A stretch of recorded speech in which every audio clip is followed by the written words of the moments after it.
Hey folks, and welcome to the Truck King YouTube channel and the end of Heavy Duty Truck Week.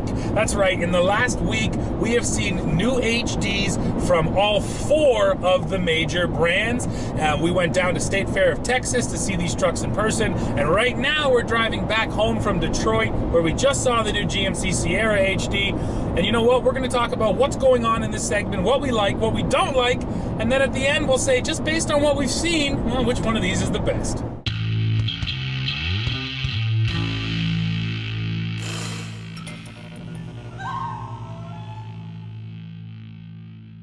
So Dad, 4 new HDs, and we saw some trends, no doubt, things like off-road packages and more numbers for the diesels, and we'll get into all of that stuff. Right now I want to look at them brand by brand, and again, hit the highlights. What are the things that really jumped out at you? And we might as well start with Ford. They're the big dog, so let's talk about what we saw the Super Duty do, and yeah, did you like it? So what do you think? Super Duty. Ford is doing more of what Ford does. Increased capacity, increased torque, and horsepower. They, of all the brands, really like to play that game. So when they finally come out with their final figures, you can be certain that they're going to be claiming best in class all the way across. Absolutely. I expect 1,100 pound-feet of torque. That's what I think is going to happen with their diesel. But no numbers yet. We know it'll be the best, though. Like you said, Ford always does that. And that's interesting because Ram is the other one that likes to play. They'll compete with Ford at that level, whereas we've seen General Motors has said, nah, we're not going to play anymore. Mm-hmm. So their better numbers are already lower than the existing Ford numbers. And they are very quietly trying to suggest to everyone, and rightfully so, that it just doesn't matter. There's so much capacity with these engines that, you know, if you're at 1,000 pound-feet or at 920 pound-feet, there's just not that big a deal. Yeah, that's fair, but like you said, Ford has always been the brand to play, so if you're the guy who needs the truck with the biggest number, it's going to be the Ford. Yeah, that's true. That's just the way they do things. Yeah. Now, I mean, outside of the numbers, of course, technology was a huge focus on these HD trucks, and the Ford did a few things that the other brands didn't. So there's all the towing tech, but there's 2 things that jump out at me right away. The camera in the tailgate, I think that's a brilliant addition. It's kind of an easy thing to do, but why not have that? Why should I have to give up my views when the gate's open? And then second of all, and this is, you know, passive technology, if you want to call it that, it's the bumper step. I mean, we all know where the idea came from. In fact, other brands have had their version of bumper steps too, so this is not a new idea. But why shouldn't that be on all trucks? These trucks are so freaking tall these days that having the bumper step just makes it that much easier to get into. So those 2 things from Ford kind of really jumped out at me. Yeah, so I mean, they are definitely focused on usability. And HD trucks are more of a tool than any other truck out there. You do not buy this truck as a fashion statement. So it is important that it will do the job that you want it to do. And to your point, they're taller than they've ever been, so you got to find ways to get in and out of that bed. Yeah, exactly. Now with towing technology, I will say with Ford, they're offering the surround view cameras on your trailer, but those are 4 wired cameras that you're going to have to install, or your RV dealership or your actual Ford dealership. Someone's got to crawl up there, run those wires, right? Now at Chevy and GMC, they have transparent trailer that only requires 1 camera on the back of the trailer. So those are 2 different systems, but 2 different looks at it, and I think Ford's is a little more convoluted than Chevy's is. But still, it's amazing now that these brands are offering us pure, like, views all the way around your trailer, not just your truck. You can see right to the back. Well, and to that point, they're also extending it to, for instance, blind spot monitoring. Mm-hmm. So knowing how long your trailer is and telling you when you're clear to change lanes, taking into account the length of your trailer. Yep. I mean, these are all just good things. Absolutely. So yeah, that's sort of some things on the Ford. I know we're talking generally about all the trucks, but why don't we jump to Ram now? Because Ram, I actually feel like of all of them, they did the least. They didn't come out with some huge power numbers or anything like that. What they did is they released the new 2500 Rebel.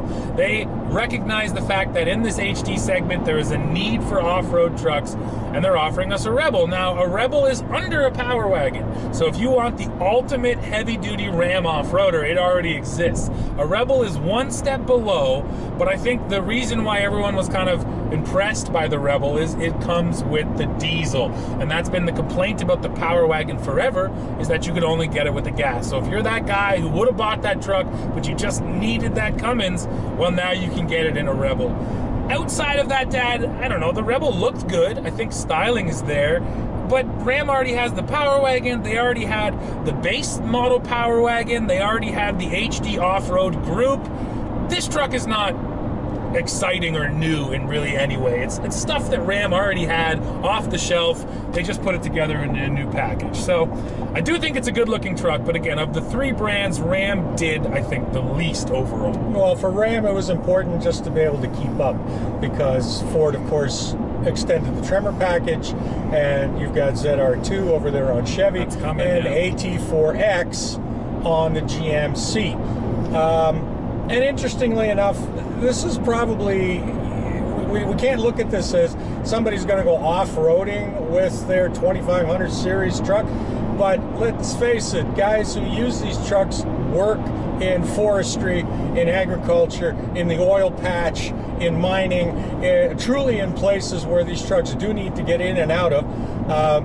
You know, they weigh 3 tons, so you kind of want to make sure they don't get stuck. So, you know what, locking axles, so forth and so on, these are all good things. So it's not a fashion statement when it comes to the heavy duties. However, like you said, in the case of Ram, that is pretty much the one trick they could offer, because they just don't have the same development dollars the other guys do. Yeah, no, not right now, that's for sure. Now, the one other thing we did notice on the Ram, though, which we'll have to mention, new towing mirrors. And we like the Ram towing mirrors as they are today. It's the mechanical system where you just flip up that mirror. But obviously they felt like they needed to keep up because everyone else has powered mirrors. And I will admit, Dad, that the towing mirrors today are good, but they are kind of small. They're skinny, right? They're tall and skinny when they're in that up position. So those mirrors are much bigger, wider range of view, and yeah, they're powered. So no more getting out of the truck and doing it yourself. It seems like a little thing, but again, I think Ram probably said we need to keep up in this area. Well, and you know, when we're talking about little things that are actually big things, right across all the trucks, luxury items. More and more luxury items. Average transaction price up, and up. So, you know, 100 grand, north of 100 grand is not unusual anymore when it comes to these trucks. That's true. So, but you know, you all keep buying them. So even though I'm sitting here going, who's buying these trucks? Obviously somebody is, because they wouldn't be building them. So, and honestly, the amount of conveniences, electronics, and as I say, luxury items in these trucks truly make them fascinating. Yeah. Yeah, it's an incredible blend of capability and luxury, which you're not going to find anywhere else, right? So I think finally we get to General Motors. And General Motors, we have the Chevy and the GMC. They're both going to be redesigned. Same powertrains though, still 6.6 liter V8 gas, 6.6 diesel. The gas is now mated to a 10-speed automatic. That's definitely a good thing. And the diesel numbers have been pushed up. It's now making 975 pound-feet of torque. But if you want to see the smoke and mirrors in this industry, look no further than the fact that Chevy owns the max towing title at 36,000 pounds. So the truck, the HD truck with the least amount of torque, can tow more than the other two. And this just goes to prove the point that it's not just about having some massive number. There's cooling, there's aerodynamics, there's so many other things that go into getting that tow rating. And Chevy has proven already that you don't just need to keep boosting the torque number. And the other thing Chevy did, and we can't comment on it until we drive it, but they say that there's 25% more torque available lower in the rev range. And that's where you want it. That's usable power. power. And that's the other thing. You can give me a huge number, but you know, if I'm never really getting into that torque because I'm not high enough in the RPM, well, it doesn't really matter. So Chevy, I like the story that Chevy is telling, which is that just don't always look at the big number. They got sucked in a little bit because they're playing the towing game, and I think that 36,000, I think Ford is going to eclipse that too. But the other thing we can quickly say is, if you're towing over 36,000 pounds, go get a medium duty truck. You don't want to tow 36 grand with your 3500 or F350 all the time. You just don't. That is just a lot of weight, man. Exactly. Not saying you can't do it, but do you really want to? So that's it. So Chevy's kind of, like I said, I like their angle on that. When it comes to technology, I already mentioned transparent trailering. I think that is a really cool feature. They also still have the bumper steps. They've added that multi-pro tailgate or multi-flex tailgate, depending on the brand. It doesn't move the needle too much for me. I think it's kind of neat, but it's just one extra little feature. But then the truck that really kind of might blow you away is that new GMC Sierra Denali Ultimate. And just like in the half tons, they brought that interior up to the HDs, and it's gorgeous. I mean, I think it is impressive. I'm pretty confident in saying that it's the nicest interior I think there is right now in a heavy-duty pickup truck. Well, finally, you've got an interior that's worthy of the name Denali, finally. Absolutely. And the story of, I think it's been at least 3 or 4 years now where we've been saying the interior game just goes to Ram, don't look anywhere else. Yeah. That has absolutely changed. Ram pushed the whole industry to get nicer, and everyone else has caught up. And yeah, just the wood that they use in that Ultimate, the Vader chrome is cool. I'm definitely a fan of the styling there. And then I think, Dad, they've also made a clear statement that if you want the nicest luxury truck from General Motors, you have to go GMC. Like, High Country is nice on the Chev, but it's not as nice as the Denali Ultimate. No, and they're not going, Chevy and GMC are not going head to head on this. They very quietly decided that GMC is going to be the top. So, you know what, even the Chevy guy will tell you, sure, we got our High Country, it's nice, but if it's not good enough for you, head on down the road, because GMC will give you what you want. Yeah. So, the other thing that's fun, it's very rare that all the releases line up in a single year. This happens maybe once every 15, 20 years, where we've got, in this case, all the heavy-duty trucks, all 2023s, all new. GMs are 2024s, just a footnote. However, they're coming in early 2023. You're going to get it in 23. I think they're nervous about when it's going to show up, to be honest, because the other two brands call them 23s, but GM said 24, so I think they're looking at the supply constraints and saying, well, if it comes in mid-23, then we'll call it a 23. Well, even they're saying by spring, right? Correct. Okay, so point being is that you can cross-shop every single brand knowing that you're seeing the latest and the greatest all next year. That's just a good thing. Yeah, no, I absolutely agree with that. So I think we saw it. The focus on technology is huge. The focus on luxury is there. And then off-roading, you mentioned it quickly, but yeah, Chevy's bringing out a ZR2 HD. GMC's bringing out AT4X HD. You have the Rebel and the Power Wagon and the Tremor. So that off-road heavy-duty space is absolutely packed. And then I think one last surprising thing, Dad, and I saw this sentiment echoed in the comment section as well. None of these trucks have been electrified. I think a lot of people, myself included, were expecting something, a hybrid, a plug-in hybrid. If they really wanted to go out there, maybe a fuel cell powertrain, and we saw none of that. And I think that is just reinforcing the fact that, you know what, electric is great, electric trucks are awesome, but they're not ready today to do the work and the demands put on them today. No, right now, this is what you need still. These trucks tow. They almost all tow. And we know what happens to electric consumption when you tow. And furthermore, a majority of these trucks are being bought by businesses. So you got to be able to produce. That truck's got to be able to go, and it needs to run 7 days a week. And you can't have time screwing around because I just bought this new hybrid and I'm not quite sure it's all going to work. And every time I throw a trailer, I'm down half the day charging. So consequently, let's go with the tried and true.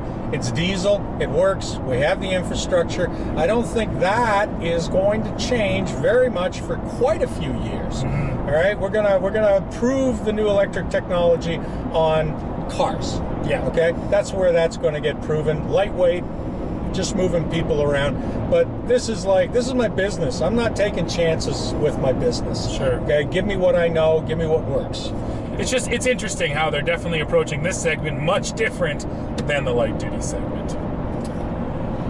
Well, folks, I think that wraps it up. There's so much here, right? There's There really so many is. systems, so many things. And we're going to get to drive all these things over the next, hopefully, 6 months. Yeah. So, you know, and honestly, that's when we can tell you more, once we get our butts in the seats. Yep, I will agree with that. However, Dad, we're going to put you on the spot anyways. If you had to pick one of the 4 trucks that you just saw, just based on what you've seen, do you have a brand that you're leaning towards? Yeah. You know what? If I was spending your money, Yeah. then I would definitely do that GMC Denali Ultimate. Okay. Yeah, I was leaning that way too, but you know what? I think I might go for a Super Duty. I just feel like Ford, the little smart technology things they have on that truck, make it a bit better. And hey, I want a big number too, so I can tell you that my truck's got more than your truck. So, folks, that's it for this one. Of course, now we need to hear from you. I'd go Ford, Dad would go GMC. Which truck would you buy? Please let us know down there in the comments. While you're down below, don't forget to hit like, hit subscribe, hit join to become a member of our channel, and then come right back here to Truck King to see us hopefully drive all of these HDs in the not too distant future. See ya. Thanks.